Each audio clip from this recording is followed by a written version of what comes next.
Welcome to Let's Texture, episode number 2. And in this episode, we're going to create a decal stamp to apply onto your meshes completely from scratch inside Photoshop.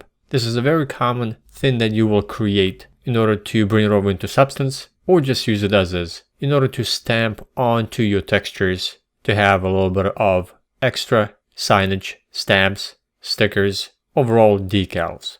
And in the first episode of Let's Texture, when we textured a Half-Life 2 inspired wooden supply crate, I used the same stamp to apply onto the side and to the top of the crate. So I wanted to do a separate episode for this in order to walk you through the steps of how I created this, because it's something you'll be doing a lot. So let's begin.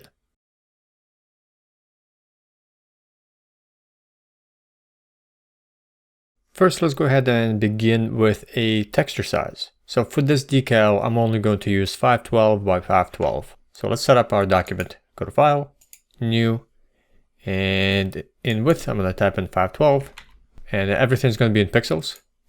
And height is 512, resolution is going to be set to 72. And remember, your width and height should be in powers of 2. So 512 by 512 is one of the values for powers of 2. So it begins with 1 by 1, then it goes up to 2 by 2, and then you double that number to get to the next one. Becomes 4 by 4, 8 by 8, 16 by 16, 32, 64, 128, 256, 512, 1024, and so on all the way up until 8192, which is an AK texture. So for this, we're sticking with a lower value of 512 by 512. Let's go ahead and create. And I'm just going to save right away.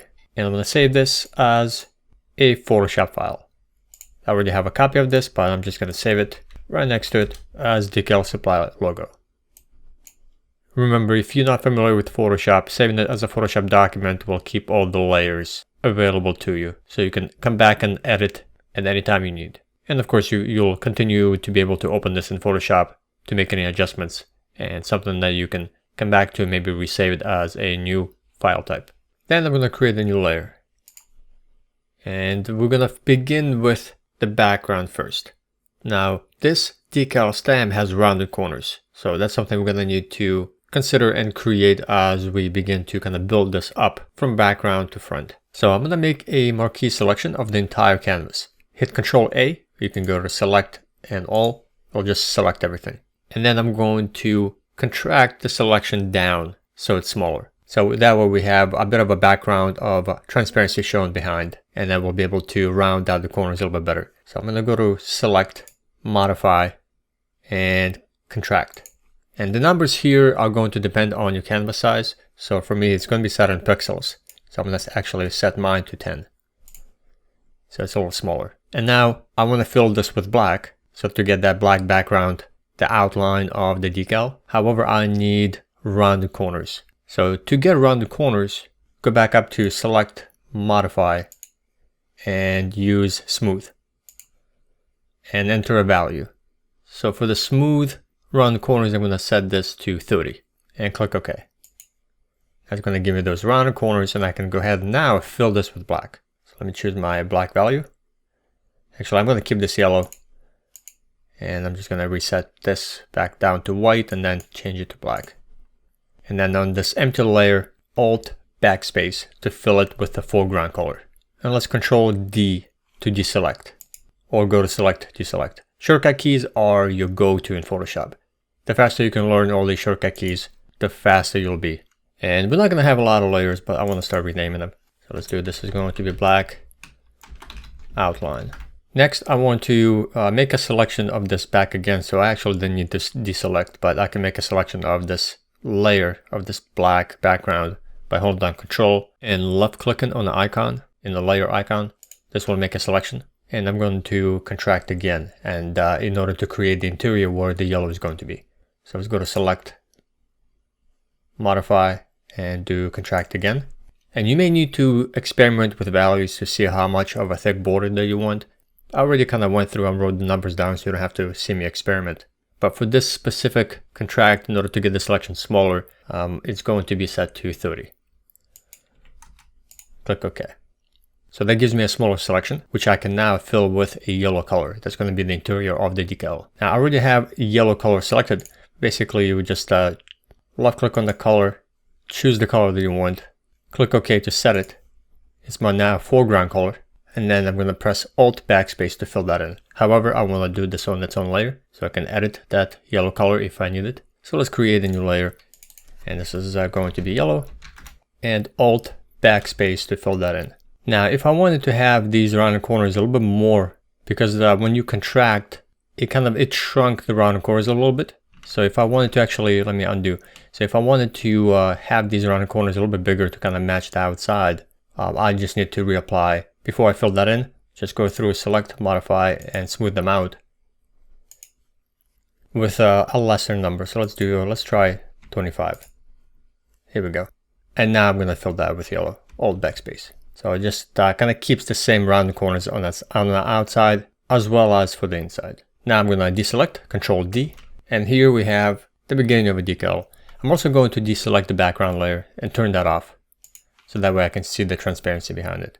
Because that's how we actually going to save our PNG, without the background. Next, let's create the text. I'm going to create a new layer, and let's go to the text tool. So I'm going to enable it, and I'm going to left click right where I want it. And I'm going to change the color of this to black, and type in supply. Let me go ahead and double click on this text to select it, and I'm going to change the size of this. Let's say try 30, maybe I'll go higher. Let's go 48. So I'm going to click OK for now, because I can just transform it and resize it another way. So I'm going to click the check mark, make sure it's there. And the font that I'm going to use is going to be set to Verdana and bold. However, you can just kind of cycle through and see which font works. So you can select the font first. Like usually you just start at the very top. Place your cursor into the text where the font appears, and then use the arrow keys up and down to kind of go through all the different fonts that you have and choose the best one. So I'm going to type in Verdana because that's the one I'm going to use, and it's going to be bold.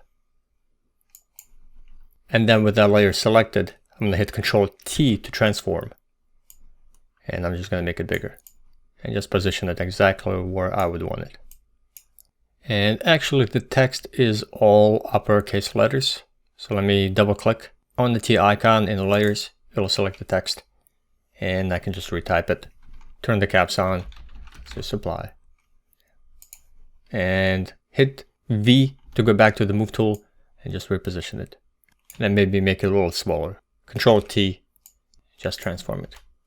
And then with the layer selected, you can actually use the arrow keys up and down, left and right to move the text or any other layer element 1 pixel at a time. And then the last part for this is we just need a barcode. So instead of creating the barcode by hand, I'm going to find something to use online and then just juxtaposition right below it, clean it up if I need to, and just use that. So I just went to Google and typed in barcode. So I'm just going to take one of the images that I found, just drag it into Photoshop. And then I'm going to place it right inside my PSD document. So I'm going to hit V for move tool. Just take this and just left click, hold and drag it into my doc. And that transparency is a fake transparency, so I just need to remove it. So to quickly do this, I'm going to hit W for the wand tool. And that will allow me to select a specific color within my image. So I'm going to left click to sample the black color only. And that should select everything in black. Make sure you have contiguous deselected. Otherwise, it's only going to select an area contained within that black color and not the rest of the bars. So if you deselect this, everything that's black is going to be selected. And then I need to invert my selection because I need to delete the outside and not the bars themselves. So right now the black bars are selected. If I hit delete, the black bars are going to be gone. So I need to invert my selection. Control-Shift-I will invert your selection. Or go to select and inverse. Now my selection has been inverted and I can hit delete to remove it. Then hit Control D to deselect. Then back to move tool and just drag this up. I have a little bit of a image still here, so I'm just going to use my marquee selection. Just select it and delete it and then deselect. So now I just need to resize this. So I'm going to go back to move tool. Let's rename this. This is going to be barcode. Drag this down. I'm going to hit Control T to resize it. Drag one of these sliders down, and I'm just going to align the barcode next so it has the same width as the text. Let's go ahead and hit enter and just drag it down where it needs to be, right down here. And let's use the arrow keys, just kind of make it position it better, more aligned. And as far as creating a simple decal with rounded corners that we can stamp onto our textures inside Substance, that's all we need to do. That's all we're going to do for this episode. To save this as transparency that will be preserved with the image, just go to File, Export, Export As, then choose PNG. Make sure transparency is enabled and make sure you turn off that background layer so you do see that transparent background. So that's on. The size is going to stay the same and everything else gets kept as is, and then you just export and save this as a PNG file. And then inside Substance, you'll be able to bring that in and use it as a stamp to apply to your textures, just like we did in episode 1. And then with few adjustments of the layers, just like you saw in the first episode, you can make it a bit grungy, a little bit more damaged, so it's not so perfect. But you create a perfect decal, a perfect stamp like this, and then you dirty it up inside Substance Painter. So that's it for the second episode of Let's Texture. This was a very quick one, but very important one because this is something you're going to be creating quite a lot, and now you know how to do that, especially how to create rounded corner decals for stamps, stickers, and signs. If you want to learn Substance 3D Painter completely from scratch, I have an in-depth tutorial course, the complete beginner guide to texturing with Substance 3D Painter for environments and props, and it's the essential course you need to get started. Check out the link and download the course.